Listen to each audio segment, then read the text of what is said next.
Chapter 5 talks about language, and we can also term this verbal communication. So when we are thinking about communicating with others, we've talked about the different channels that we use to communicate, and in this chapter we're really going to be focusing on the first kind of type of channel, which is verbal communication or language. And we can also think about this in terms of written communication as well as we think about some of these fundamental pieces of language and how it shapes our communication with others.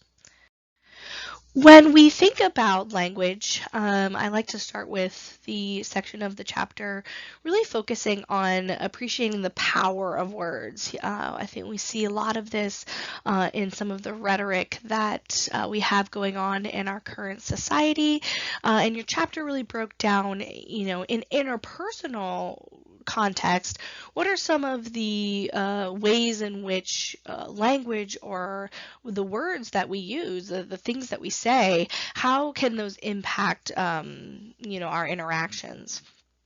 And so the first relates to one of the goals of communication that we talked about in the first chapter. So I used some examples thinking about this goal of persuasion or persuading others to, adopt your attitude towards something, to believe something, or to change their behavior, which I think happens a lot in our interpersonal relationships. We try to get our friends and our families and our romantic partners to do certain things. And so we use language to do this. And so thinking about language as an important tool to achieve the goal of persuading others to behave or think in a certain way. And this can have a lot of power in our interpersonal relationships.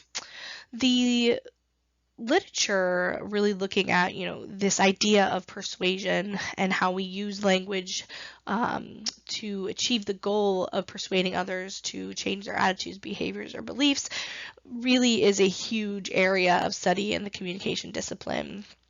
And so we can really think about how we use the three kind of tenets of persuasion: pathos, ethos, and logos.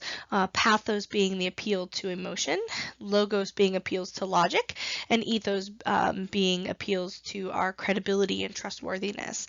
And so we can use language in specific ways to appeal to emotion. So thinking about pathos in terms of using more vivid or descriptive language, thinking about logic, crafting messages that appeal to reasoning, and then credibility, using ethos in that way to enhance your credibility. And so as we think about credibility and power, this is another power of language. So thinking about how we can use language to assert our credibility, thinking about crafting our messages and our ideas through language. Think about having assertive language that can lead people to behave in certain ways or do certain things. And so these two are really related and connected in meaningful ways. We'll talk also about credibility and power when we talk about nonverbal communication. We see some things merging there and being really important as well. We also use language to communicate affection, so thinking about how we communicate through language, that we care for somebody. We talked a little bit in that first chapter about the importance of those three words, I love you, and how we use those to show affection. So really thinking about, affection, I think when we think about communication or, talking with students, that really will hit this home when we talk about nonverbal communication, but also thinking about how we speak to others can show that we care about them and that we're affectionate towards them. We also use language to comfort others. So when we see people or interact with people in our social network who are going through a hard time, they're distraught, grieving, we use language. We say things to them that comfort them, that try to make them feel better. And this is different than affection. So affection is showing your feelings towards somebody. I love you, I really like you, I like spending time with you, I value our relationship, those kinds of messages. Comfort, it would be things like, I'm really sorry this happened, thinking about those things that you would say to comfort them and provide social support in those distressful situations. And then lastly, language is really important in how we name things. So thinking about the power of naming in our culture, names hold important information about our identity and how we present ourselves to others. So thinking about this and the activity that you did for this lecture today, we're going to be using the power of naming to really think about and apply some of the other concepts from this chapter. So next we're going to think about language as being, defining language. So language is a structured system of symbols used for communicating meaning. In our, thinking about the English language, we have in our language a structured set of symbols. We have letters, we have words that represent things. And we talked on in the last set of lectures in chapter 1 about how the symbols that we use and the meaning that they have is pretty arbitrary. We, as users of this language, attribute that meaning. We deem what a certain word is going to mean, how it's going to be made up and represented in our language. Oh, and so in this way, I got a little ahead of myself here. In this way, language is symbolic. So thinking about words representing are these symbols that represent certain meanings in our relationships and in our everyday world.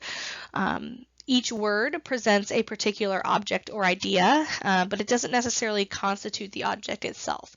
So as we think about the word, classroom, the classroom represents this idea of a place that we go to learn, but it doesn't necessarily constitute kind of that space. When I teach this in a face-to-face lecture, I gesture around to where everyone's sitting, that room that you sit in, but it's really unique in this context. The classroom is wherever you are, right? Listening to your computer, maybe you're, in your living room, or maybe you're at a coffee shop or wherever you are tuning in to this presentation is your classroom. And so this is the idea of kind of where we go to learn, but the word classroom doesn't represent a specific kind of object. So in this way, language is symbolic. Language is also mostly arbitrary. So words have connections and mean certain things because the people, the creators and users of the language, have agreed upon that particular meaning to be associated with that particular word. And so thinking about, I reference like inside jokes. So thinking about certain words may be especially funny or especially triggering based on your relationship that you have with somebody, and you can think about that as your own co-culture or culture that you are using that language in, and you're creating and assigning new meanings to words. And so when we think about meaning, we think about the idea that language is symbolic and then it's arbitrary. And that we have these symbols to represent different meanings. We need to think about meaning as having multiple layers. And so right now, we're going to talk a lot about the layers of meaning. I talked a little bit about that already in chapter 1. And so in this chapter, we're also going to think about a different layer of meaning. And here we're going to really talk about what we know as the denotative meaning, which is essentially the dictionary definition of a word. So if you go and look up any given word in the Webster's dictionary, it'll give you this agreed upon dictionary definition. But we also have the connotative meaning, and the connotative meaning is the implication that a word suggests in addition to its literal meaning.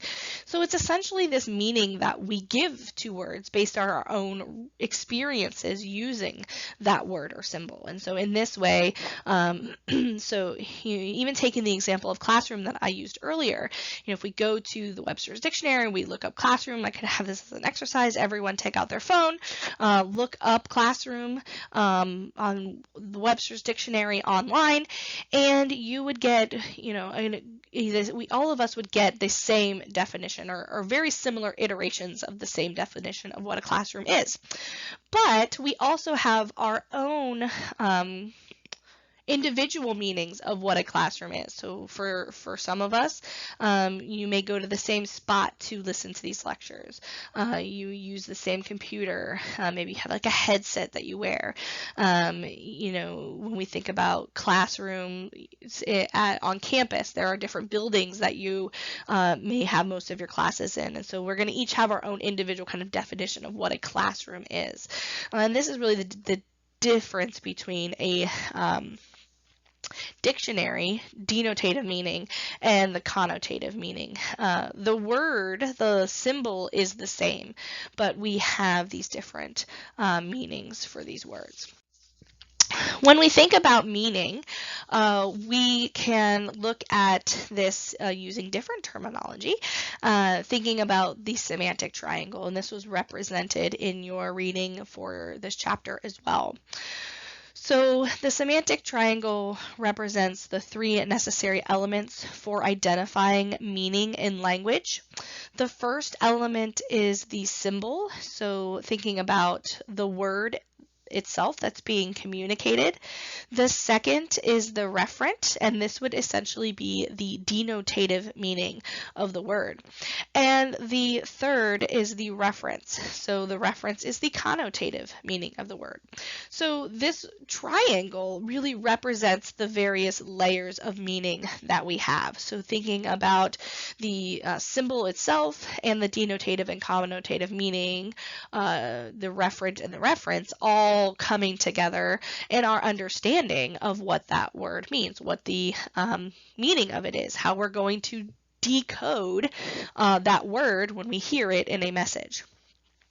And this is why, because of these different layers of meaning, we can have several listeners listen to the same word or the same phrase, and they may attribute the same denotative meaning, but very different connotative meanings.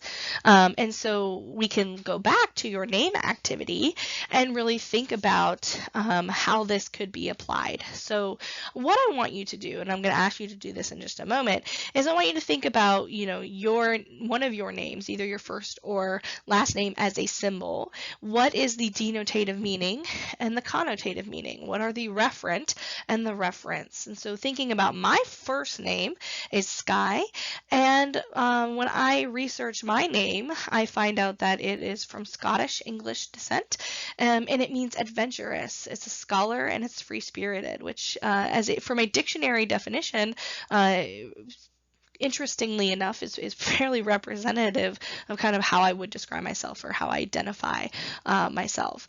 But it also has very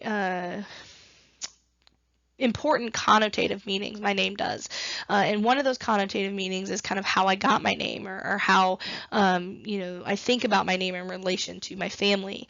And so, I have three brothers and sisters, and all of their names are very plain. It's Josh, Jake, and Amanda. And so I really when people look at kind of our family as a whole and growing up as a kid, I am set apart as having this very different and unique name.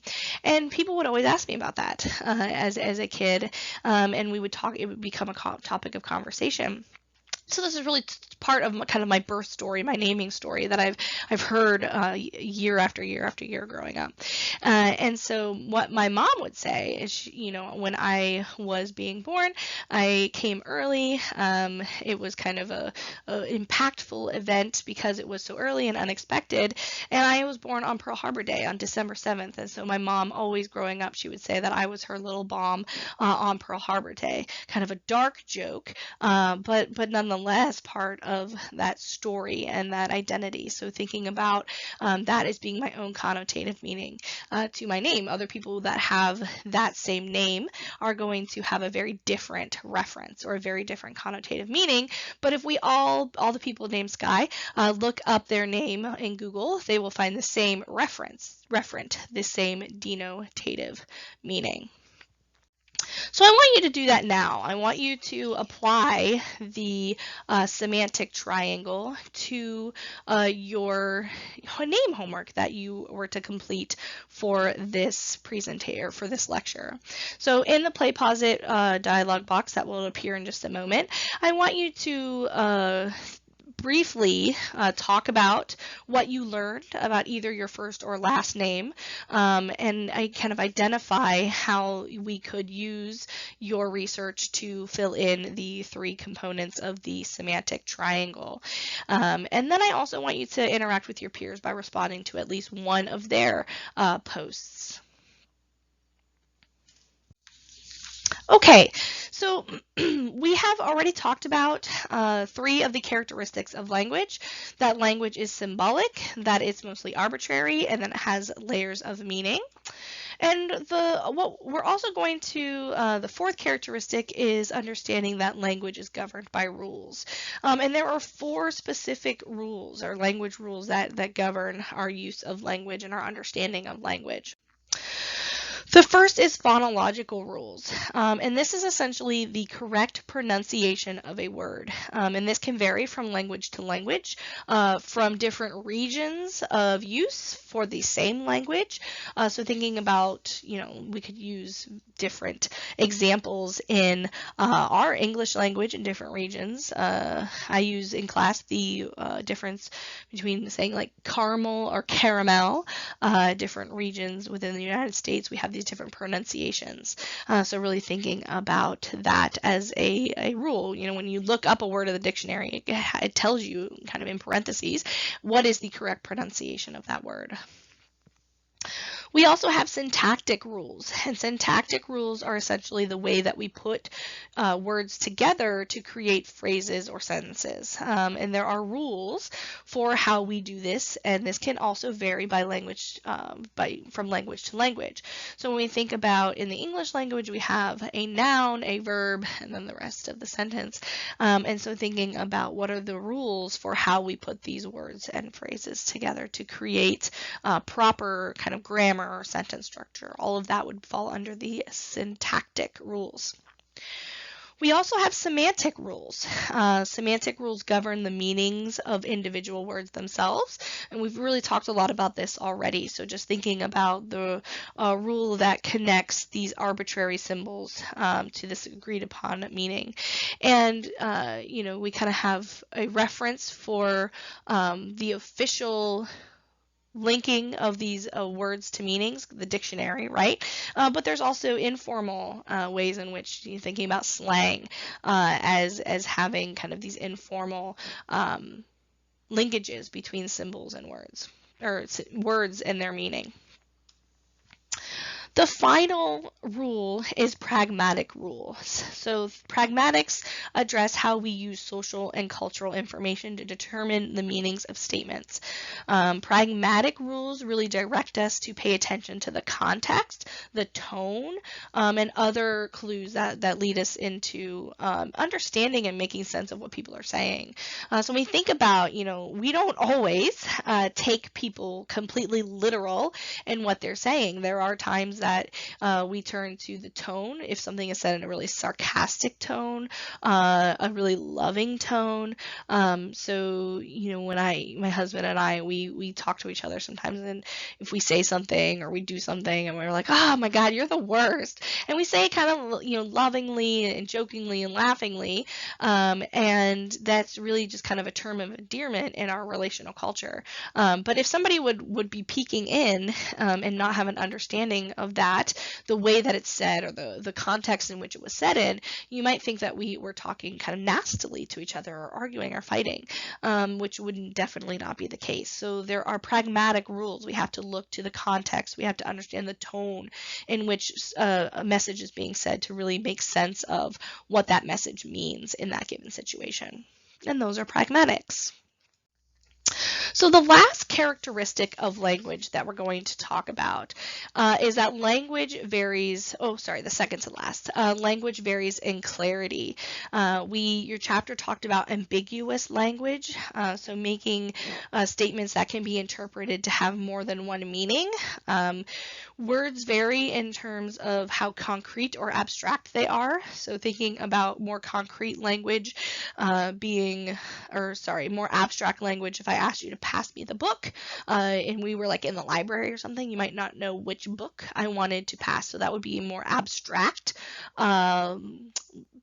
phrase or use of language. We can have variations of that to make it more concrete or more clear.